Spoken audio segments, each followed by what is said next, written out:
kuni seni ko'rgim keladi, ovozingni eshitgim keladi, yoningda o'tirib gaplashgim, qo'lingni ushlagim keladi.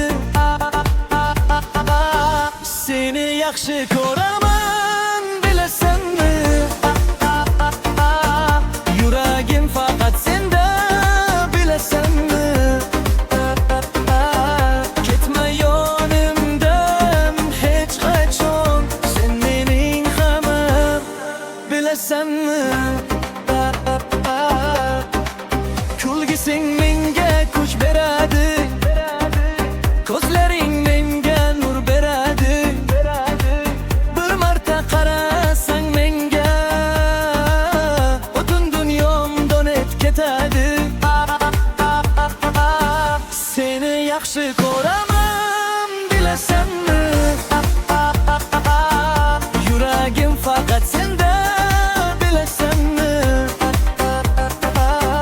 Ketma yonimdan hech qachon, sen mening hammam, bilasanmi?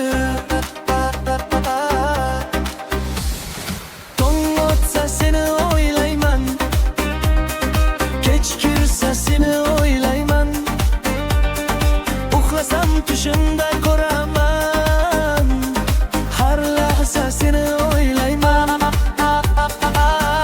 Seni yaxshi ko'raman, bilasanmi?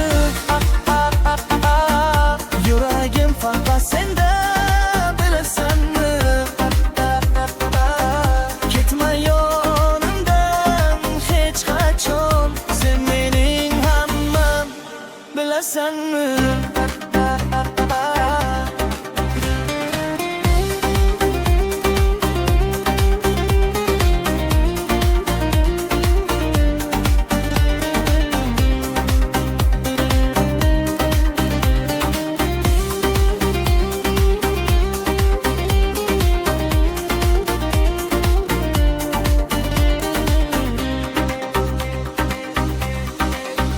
Hayotim sen bilan chiroyli, kunlarim sen bilan baxtli.